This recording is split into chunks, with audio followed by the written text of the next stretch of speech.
বিএনপির ভারপ্রাপ্ত চেয়ারম্যান তারেক রহমানের নির্দেশনায় এসএসসি ও সমমানের পরীক্ষার্থী ও অভিভাবকদের ফ্রি চিকিৎসা সেবা দেওয়া হয়েছে। এছাড়াও তাদের মাঝে বিনামূল্যে শিক্ষা উপকরণ, ঔষধ সরবরাহ, পানি ও খাবার স্যালাইন বিতরণ করা হয়েছে।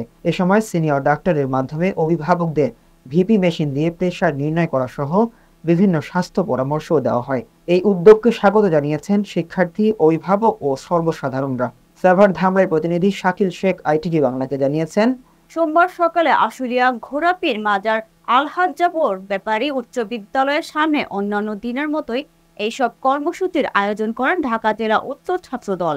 তবে সামনের দিনগুলোতে একই কার্যক্রম অব্যাহত থাকবে বলে জানান সংগঠনটির নেতৃবৃন্দ।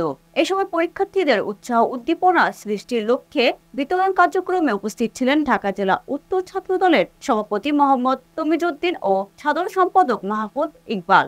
মোহাম্মদ তমিজউদ্দিন তরুণ প্রজন্মের উন্নয়নে বিএনপির অঙ্গীকারের কথা তুলে ধরেন। তাদের এই কার্যক্রমে শিক্ষার্থী ও অভিভাবকরা খুশি হয়েছেন।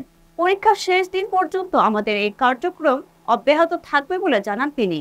বিএনপির ভারপ্রাপ্ত চেয়ারম্যান আগামীর রাষ্ট্রনায়ক দেশনায়ক জনাব তারেক রহমানের নির্দেশে বাংলাদেশ জাতীয়তাবাদী ছাত্রদল কেন্দ্রীয় সংসদের সংগ্রামী সভাপতি রাকিবুল ইসলাম রাকিব ভাই, সংগ্রামী সাধারণ সম্পাদক নাসিরউদ্দিন নাসির ভাইয়ের দিক নির্দেশনায় আমরা ঢাকা জেলা উত্তর ছাত্রদলের পক্ষ থেকে এসএসসি ও সমমান পরীক্ষার্থীদের জন্য সেবা কেন্দ্র তৈরি করেছি। এখানে আমরা শিক্ষা উপকরণ, চিকিৎসা সামগ্রী এবং বিশুদ্ধ খাবার পানি বিতরণ করেছি। অভিভাবকবৃন্দ এবং শিক্ষার্থীরা অনেক আনন্দিত এবং খুশি। তারা জানিয়েছেন যে বিগত বছরগুলোতে এই ধরনের কোনো আয়োজন তাদের চোখে পড়েনি, আয়োজন করা হয়নি এই কেন্দ্রগুলোতে। এবং আমরা ঢাকা জেলা উত্তর ছাত্রদলের পক্ষ থেকে এসএসসি ও সমমান পরীক্ষা শুরুর সূচনা লগ্ন থেকেই গুরুত্বপূর্ণ কেন্দ্রগুলোতে আমরা সেবা কেন্দ্র স্থাপন করেছি এবং শেষ হওয়ার পূর্ব মুহূর্ত পর্যন্ত এই সেবা কেন্দ্র চালু থাকবে এবং সেবা কার্যক্রম অব্যাহত থাকবে। মোহাম্মদ তমিজউদ্দিন সভাপতি, ঢাকা জেলা উত্তর ছাত্রদল অতীতে মানুষের উন্নয়নে কাজ করেছে এবং ভবিষ্যতেও এর পাশাপাশি মানুষের মনে জায়গা করে নিতে আরও নতুন কিছু সংযোগ করবেন বলেও জানান সংগঠনটির সাধারণ সম্পাদক মাহফুজ ইকবাল।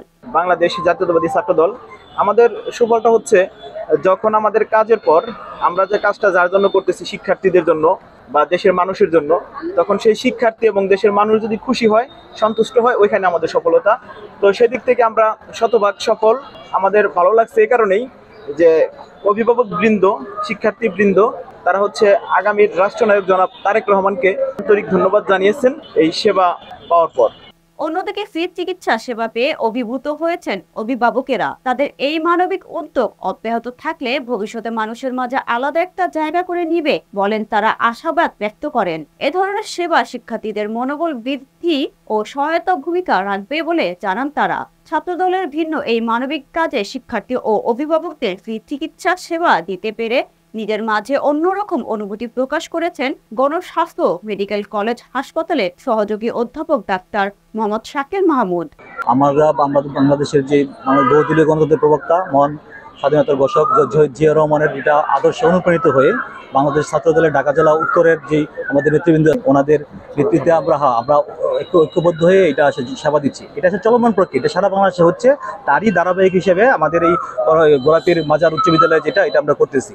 এটা চলমান প্রক্রিয়া চলবে, কারণ আমরা বিশ্বাস করি শুধু জনগণকে সেবা দিয়ে জনগণের মন জয় করে আমরা আগাতে পারবো। সুতরাং কোনো কিছু দিনের ভোট রাতে নিয়ে, ঠিক আছে, মানুষকে আক্রমণ করে মানুষের বাকস্বাধীনতা নষ্ট করে কোনো কিছু হয় না। সবার আগে বাংলাদেশকে মানুষ নিয়ে বাংলাদেশ। সুতরাং মানুষকে বুঝাইতে হবে, মানুষকে আকৃষ্ট করতে হবে সেবা দিয়ে যে বুঝাতে পারে, আকৃষ্ট করতে পারে, জনগণ এমনি চুজ করবে কারে বাদ দিবে, কারে লাথি মেরে দেশ থেকে বিদায় করবে।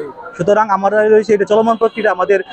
আমাদের যে নেতা আগামী বাংলাদেশের কর্ণধার, ওনার নির্দেশে সারা বাংলাদেশে স্কুলের যে পরীক্ষার্থীদের যে স্বাস্থ্যসেবা, তাদের আত্মীয় স্বজনের স্বাস্থ্যসেবা নিশ্চিত করার জন্য এই ধরনের প্রক্রিয়া চলতেছে। এটা চলবে ইনশাল্লাহ। এই সামনে যে ইন্টার পরীক্ষা আছে ওদেরও চলবে। সমস্ত বাংলাদেশের ছাত্রদলের উদ্যোগে এটা চলমান প্রক্রিয়া, এটা চলবেই। মেনলি বেসিক্যালি এখানে যারা গার্ডিয়ানরা আসছে তারা হলো স্ট্রেস, সবাই টেনশন করে। টেনশনে ম্যাক্সিমাম পেশেন্টের যারা দেখছি প্রেশার বেড়ে গেছে।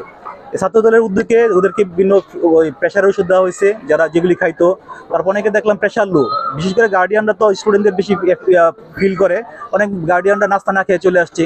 ছাত্রদের উদ্যোগে প্রেশারের ওষুধ দেওয়া, প্রেশার উড়সালান দেওয়া হয়েছে, অনেকে পানি সরবরাহ করা হয়েছে। যারা নাস্তা খেয়ে আসে নাই, ছাত্রদের উদ্যোগে ওদেরকে নাস্তাও প্রোভাইড করা হয়েছে।